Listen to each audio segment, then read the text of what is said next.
हाँ, चैनल के सभी साथियों को एक बार पुनः नमस्कार। अब प्रस्तुत की जा रही है पार्ट सेकंड की रिकॉर्डिंग, जो कि क्लास 10th सामाजिक ज्ञान विषय का है। और एक बार पुनः निवेदन है कि प्लीज़ चैनल को सब्सक्राइब करें और रिकॉर्डिंग को मैक्सिमम स्टूडेंट्स तक शेयर करने का प्रयास करें, जिससे कि इसका बेनिफिट अधिक से अधिक विद्यार्थी उठा सकें। प्रस्तुत की जा रही रिकॉर्डिंग क्लास 10th का ही स्टूडेंट बंटी के साथ। मॉडल पेपर नंबर 6, कक्षा 10 सामाजिक विज्ञान, पार्ट 2। प्रश्न 20, कुषाणु के बारे में आप क्या जानते हैं, लिखिए।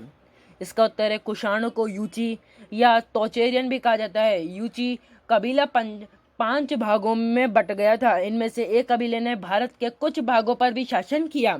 कुजुल कटफिसेस प्रथम कुषाण वंश का प्रथम शासक था। उसने दक्षिणी अफगानिस्तान, काबुल, कंधार और पार्थिया के एक भाग को अपने राज्य में मिला लिया। उसके बाद उसका पुत्र फीम कटफिसेस गद्दी पर बैठा। वह शैव मत का अनुयायी था। उसने सोने के सिक्के चलाए। कनिष्क इस वंश का सबसे महान राजा था। उसने 78 ईस्वी में शक संवत चलाया। कनिष्क ने कश्मीर, यारकंद, खोतान, काशगर आदि पर विजय प्राप्त कर ली। उसने कश्मीर के कुंडल वन में चौथी बौद्ध संगीति आयोजित की थी। प्रश्न नंबर 21, राव शेखा के बारे में आप क्या जानते हैं? इसका उत्तर है राव शेखा का जन्म 24 सितंबर 1433 को हुआ था। इनके पिता का नाम मोकल तथा माता का नाम निवारण था। 12 वर्ष की उम्र में शेखा ने अपने पिता के नान के शासन की जिम्मेदारी संभाली। 16 वर्ष की आयु में राव शेखा ने मुल्तान, सेवार, नगरचल आदि पर विजय प्राप्त की। 1473 ईस्वी से 1477 ईस्वी में उसने दादरी तथा भवानी पर विजय प्राप्त की। उसने हांसी तथा हिसार को जीतकर अपने राज्य की सीमाओं का विस्तार किया।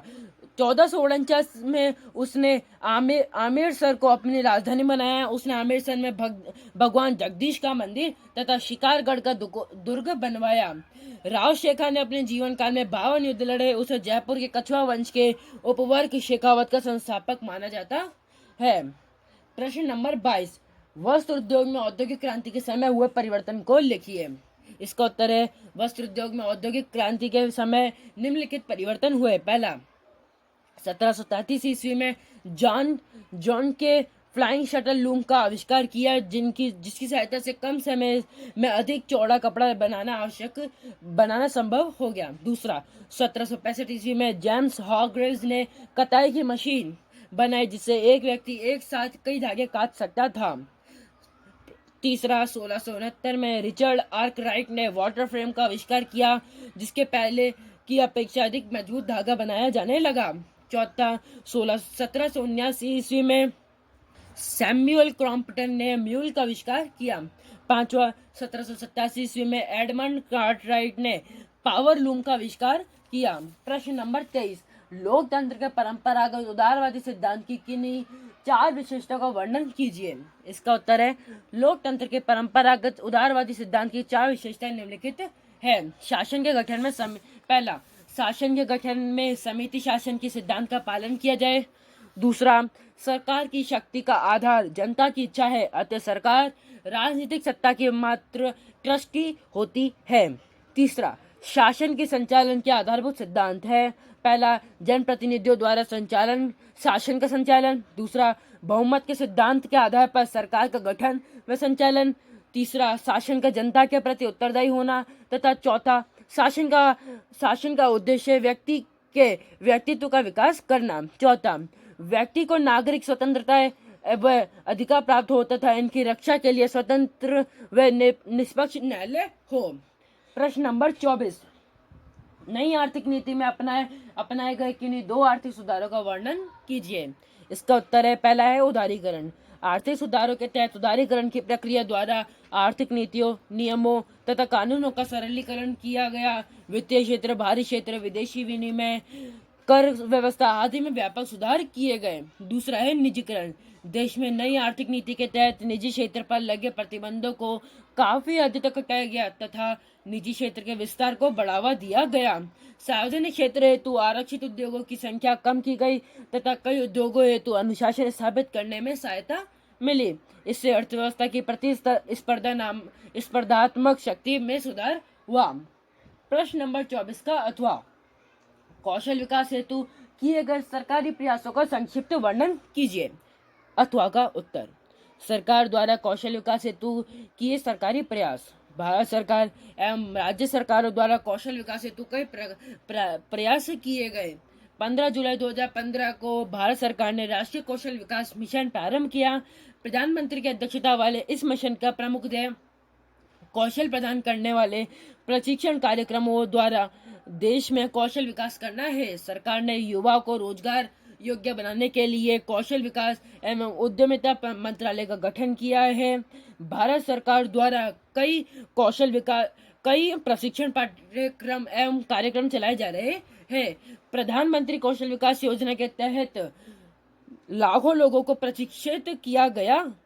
प्रश्न नंबर 25, वाणिज्यिक बैंकों के 2 प्रमुख कार्यों का वर्णन कीजिए। इसका उत्तर है, वाणिज्यिक बैंकों के 2 प्रमुख कार्य निम्न प्रकार है। पहला, जमा स्वीकार करना। वाणिज्यिक बैंक व्यक्तियों, फर्मों तथा अन्य संस्थाओं से जमा प्राप्त करते हैं। वाणिज्यिक बैंक प्राय 3 प्रकार की जमा स्वीकार करते हैं: चालू खाते की जमाएं, बचत खाते की जमाएं व स्थायी जमाएं। चालू तथा बचत खाते की जमाएं को संयुक्त रूप से मांग जमाएं कहा जाता है। दूसरा, ऋण प्रदान करना। वाणिज्यिक बैंकों का अन्य महत्वपूर्ण कार्य ऋण प्रदान करना है। वाणिज्यिक बैंक अर्थव्यवस्था के सभी क्षेत्रों, कृषि, उद्योगों, व्यापार आदि के ऋण प्रदान करते हैं। बैंक ऋण नकद, साख, अधिविकर्ष आदि अनेक रूपों से प्रदान किया जाता है। बैंक जितना ब्याज जमाओं पर देता है, उससे अधिक ब्याज दर पर ऋण देता है। प्रश्न नंबर 26, सूचना के अधिकार के तहत सूचना किस प्रकार प्राप्त की जाती है। इसका उत्तर है, सूचना का अधिकार अधिनियम 2005 के तहत व्यक्ति जो सूचना प्राप्त करना चाहता है उसे निर्धारित प्रपत्र पर आवेदन पत्र देना होता है। इस आवेदन के साथ नागरिक को 10 रुपए नकद या पोस्टल ऑर्डर के रूप में जमा करवाने होंगे। यदि सूचना बड़े आकार के कागज की नकल की है तो अलग राशि देनी होगी। सीडी या फ्लॉपी में सूचना चाहने पर 50 रुपए तथा फोटोकॉपी के लिए 2 रुपए प्रति पृष्ठ के हिसाब से चुकाना होगा। रिकॉर्ड या दस्तावेज देखने के लिए 10 रुपए जमा कराने के बाद 1 घंटा निःशुल्क रिकॉर्ड देख सकते हैं। इसके बाद हर 15 मिनट या उससे कम समय के लिए 5 रुपए देने होंगे। व्यक्ति आवेदन के 30 दिनों के अंदर सूचना प्राप्त कर सकेगा। व्यक्ति के जीवन व स्वतंत्रता की सूचना 48 घंटे में प्राप्त हो सकेगी। प्रश्न नंबर 27, प्लासी के युद्ध के कारण और परिणामों का वर्णन कीजिए। इसका उत्तर है, प्लासी के युद्ध के कारण। पहला, सिराजुद्दौला के विरुद्ध उसके विरुद्ध षड्यंत्र रच रहे थे और अंग्रेज बंगाल के नवाब सिराजुद्दौला के विरोधियों को संरक्षण दे रहे थे। दूसरा, 1717 ईस्वी में मुगल सम्राट फर्रुखशियर से प्राप्त व्यापारी सुविधाओं का अंग्रेज दुरुपयोग कर रहे थे। आर्थिक मामलों पर अंग्रेजों और नवाब के बीच मतभेद बढ़ गए। तीसरा, अंग्रेजों ने कलकत्ता की किलेबंदी करके नवाब को नाराज कर दिया। उपरोक्त कांडों से 23 जून 1757 को सिराजुद्दौला और अंग्रेजों के बीच प्लासी का युद्ध हुआ, जिसमें अंग्रेजों की विजय हुई। प्लासी के युद्ध के परिणाम। पहला, अंग्रेजों ने मीर जाफर को बंगाल का नवाब बना दिया, जिससे बंगाल में अंग्रेजों की सर्वोच्चता स्थापित हो गई। दूसरा, प्लासी की विजय के फलस्वरूप अंग्रेजी कंपनी को मीर जाफर से अतुल धन प्राप्त हुआ। तीसरा, अंग्रेजों को बंगाल में 24 परगनों की जागीर प्राप्त हुई। चौथा, कंपनी को बंगाल, बिहार तथा उड़ीसा में कर मुक्त व्यापार करने की स्वतंत्रता प्राप्त हुई।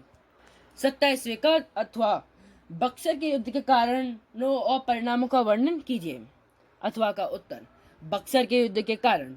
पहला, बंगाल के नवाब मीर कासिम द्वारा किए गए आर्थिक और प्रशासनिक सुधारों से अंग्रेज नाराज हो गए। दूसरा, मीर कासिम ने अंग्रेजों को प्राप्त व्यापारिक सुविधा का दुरुपयोग किए जाने का विरोध किया। तीसरा, मीर कासिम द्वारा अपने सैन्य संगठन को सुदृढ़ करने से अंग्रेज नाराज हो गए। चौथा, आर्थिक मामलों एवं विभिन्न सुविधाओं को लेकर मीर कासिम एवं अंग्रेजों के मध्य मतभेद बढ़ गए। उपरोक्त कारणों से 22 अक्टूबर 1764 को मीर कासिम तथा अंग्रेजों के बीच बक्सर का युद्ध हुआ, जिसमें अंग्रेजों की विजय हुई। बक्सर के युद्ध के परिणाम। पहला, बक्सर के युद्ध में नवाब की पराजय हुई तथा अंग्रेजों की विजय हुई। दूसरा, बक्सर के युद्ध के फलस्वरूप बंगाल पर अंग्रेजों का प्रभुत्व स्थापित हो गया। अब अंग्रेज बंगाल के वास्तविक शासक बन गए। तीसरा, अब अंग्रेजों को बंगाल, बिहार तथा उड़ीसा के दीवानी अधिकार प्राप्त हो गए। चौथा, इससे भारत के उद्योगों व्यापारों को भी हानि पहुंची। पांचवा, अब भारत में ब्रिटिश शासन की नींव मजबूत हो गई। छठा, इससे प्लासी के कार्यों को पूरा कर दिया। प्रश्न नंबर 28, सरकार से आप क्या समझते हैं, इसकी विशेषताएं लिखिए। इसका उत्तर है सरकार की परिभाषा। गार्नर ने सरकार की परिभाषा करते हुए लिखा है कि सरकार वह अधिकरण या मशीन है जिसके द्वारा राज्य की नीतियां निर्धारित की जाती है, सामान्य मामलों को नियमित किया जाता है तथा सामान्य हितों को उन्नत किया जाता है। स्पष्ट है कि सरकार एक ऐसी संस्था है जो राज्यों को मूर्त रूप प्रदान करती है, जो जनता के हित में कानूनों का निर्माण करती है, उन कानूनों को क्रियान्वित करती है तथा उनका व्यवहार में पालन न करने वालों को सजा भी देती है। सरकार की विशेषताएं संक्षेप में सरकार की निम्न प्रमुख विशेषताएं बताई जा सकती है। पहला, सरकार राज्य का एक अनिवार्य तत्व है। दूसरा, वे अमूर्त राज्य को मूर्त रूप प्रदान करती है। तीसरा, वे राज्य की इच्छाओं को कानून के रूप में अभिव्यक्त करती है तथा उन कानूनों को क्रियान्वित कर राज्य की इच्छा को वास्तविक रूप प्रदान करती है। चौथा, ये कानूनों का उल्लंघन करने वालों को दंडित करती है। पांचवा, सरकार को 3 प्रमुख अंग होते हैं। पहला, व्यवस्थापिका, दूसरा कार्यपालिका तथा तीसरा है न्यायपालिका। 28वें का अथवा, भारतीय राजनीतिक व्यवस्था में राष्ट्रपति की स्थिति की व्याख्या कीजिए। अथवा का उत्तर, भारतीय राजनीतिक व्यवस्था में राष्ट्रपति की स्थिति एक संवैधानिक प्रदान की है, क्योंकि पहला, भारत में संसदीय शासन प्रणाली है जिसमें वास्तविक कार्यपालिका शक्तियां प्रधानमंत्री तथा मंत्रिमंडल के हाथ में होती है। राष्ट्रपति राष्ट्र का प्रधान है, कार्यपालिका सरकार का नहीं। वह राष्ट्र का प्रतिनिधित्व करता है, सरकार का नहीं। वह साधारणतः मंत्रियों के परामर्श को मानने के लिए बाध्य होता है। दूसरा, सामूहिक रूप से मंत्रिपरिषद लोकसभा के प्रति उत्तरदायी है, न कि राष्ट्रपति के प्रति।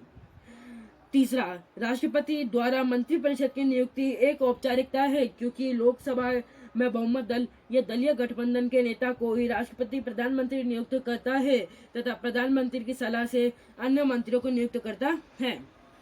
चौथा, अनुच्छेद 76 के अनुसार शासन के कार्य के संबंध में सभी निर्णय मंत्रियों द्वारा ही लिए जाते हैं तथा प्रधानमंत्री मंत्रिपरिषद के लिए किए गए निर्णयों की सूचना राष्ट्रपति को देता है। पांचवा, राष्ट्रपति मंत्रिपरिषद की सहायता व परामर्श के बिना कार्य नहीं कर सकता। अनुच्छेद 74 अति स्पष्ट है कि सामान्यतः राष्ट्रपति एक औपचारिक प्रधान ही है और अत्यंत विशेष परिस्थितियों में ही उसके द्वारा किन्हीं मामलों में अपनी विवेक का प्रयोग किया जा सकता है। प्रश्न नंबर 29, विधान परिषद के अधिकार एवं शक्तियों का वर्णन कीजिए। इसका उत्तर है विधान परिषद के अधिकार एवं शक्तियां। विधान परिषद के अधिकार व शक्तियां निम्नलिखित है। पहला, कानून निर्माण संबंधी अधिकार। राज्य सूची तथा संवर्धित सूची के विषयों पर धन विधेयक को छोड़कर अन्य विधेयक राज्य विधानमंडल के किसी भी सदन में प्रस्तुत किए जा सकते हैं, लेकिन किसी विधेयक पर असहमति की स्थिति में विधान परिषद उसे अधिकतम 4 माह तक रोक सकती है। वे विधेयक को समाप्त नहीं कर सकती है। इसके संबंध में अंतिम शक्ति राज्य विधानसभा के पास है। दूसरा, कार्यपालिका संबंधी अधिकार। विधान परिषद प्रश्नों, प्रस्तावों तथा वाद विवाद के आधार पर मंत्रिपरिषद को नियंत्रित कर सकती है, लेकिन अविश्वास प्रस्ताव लाकर उसे अपदस्थ नहीं कर सकती। तीसरा, वित्त संबंधी कार्य। धन विधेयक केवल विधानसभा में प्रस्तुत किए जा सकते हैं। विधान परिषद धन विधेयक को अपने यहाँ केवल 14 दिन तक रोक सकती है। यदि वह 14 दिन के भीतर अपनी सिफारिशों सहित विधेयक विधानसभा को नहीं लौटती है तो वे विधेयक उस रूप में दोनों सदनों द्वारा पारित समझा जाएगा जिस रूप में उसे विधानसभा ने पारित किया था। प्रश्न नंबर 29 का अथवा, राज्य मंत्रिपरिषद की शक्तियों एवं कार्यों का विवेचना कीजिए। इसका अथवा का उत्तर, मंत्रिपरिषद की शक्तियां और कार्य। राज्य मंत्रिपरिषद की प्रमुख शक्तियां व कार्य निम्नलिखित है। इसमें पहला है शासन की नीति निर्धारित करना। मंत्रिपरिषद राज्य शासन की नीति निर्धारित करती है तथा उसे कार्य रूप में परिणित करती है। दूसरा, उच्च पदों पर नियुक्ति के संबंध में राज्यपाल को परामर्श। मंत्रिपरिषद राज्यपाल को महाधिवक्ता, राज्य लोक सेवा आयोग के अध्यक्ष व सदस्यों तथा अन्य उच्च अधिकारियों की नियुक्ति के संबंध में राज्यपाल को परामर्श देती है और उसी परामर्श के आधार पर राज्यपाल इनकी नियुक्ति करता है। तीसरा, विधानमंडल में शासन का प्रतिनिधित्व। मंत्रीगण विधानसभा और विधानसभा में उपस्थित होकर सदस्यों के प्रश्नों तथा आलोचना का उत्तर देते हैं तथा शासन की नीति का समर्थन करते हैं। चौथा, कानून निर्माण का कार्यक्रम निश्चित करना। विधानमंडल में कौन कौन से विधेयक किस क्रम में प्रस्तुत किए जाएंगे, इसका निर्णय मंत्रिपरिषद ही करती है। पांचवा, बजट तैयार करना। वित्त मंत्री द्वारा प्रतिवर्ष विधानसभा में प्रस्तुत किए जाने वाला बजट मंत्रिपरिषद द्वारा निश्चित की गई नीति के आधार पर ही तैयार किया जाता है। प्रश्न नंबर 30, दिए गए भारत के रेखा मानचित्र में निम्नलिखित को अंकित कीजिए। इसमें पहला है राजस्थान नहर परियोजना, दूसरा है गोवा, तीसरा है चेन्नई, चौथा है दुर्गापुर और पांचवा है चंडीगढ़। यह प्रश्न 5 नंबर का है, जो कि प्रत्येक स्थान 1-1 नंबर का है। आप इन सभी स्थानों को एटलस की सहायता से देखकर भर सकते हैं और याद कर सकते हैं। तो इस प्रकार से आपके समक्ष मॉडल पेपर नंबर 6 की रिकॉर्डिंग कंप्लीट की गई है और इस तरह से देखा जाए तो टोटल 12 वीडियो आप तक पहुँचे हैं, है ना। मॉडल पेपर नंबर 1 से लेकर 6 तक हर मॉडल पेपर को 2 पार्ट में रिकॉर्ड किया गया है, पार्ट 1 और पार्ट 2 के रूप में। तो आप सभी से रिक्वेस्ट है कि इन रिकॉर्डिंग को आप ज़्यादा से ज़्यादा सुनिए। और एक और निवेदन, जहाँ के जो नक्शे आ रहे हैं उनमें विविध प्रकार की जानकारियाँ पूछी जा रही है। उसमें राजस्थान का भी पूछा जा रहा है, केंद्र शासित प्रदेश भी पूछे जा रहे हैं, राजधानी भी पूछी जा रही है, भौगोलिक जानकारी भी पूछी जा रही है ना। तो आपको इस सब चीज़ों का विशेष ध्यान रखना है कि नक्शा पूरी तरह से प्रिपेयर हो। और ख़ास बात है, कई जानकारी इस तरह की पूछी गई है कि वो बहुत ही बारीक है, जैसे बर्नपुर वगैरह इस तरह के स्थान हैं जो कि आमतौर पर विद्यार्थी या तो छोड़ो टीचर्स तक भी उन चीज़ों को इग्नोर कर देते हैं।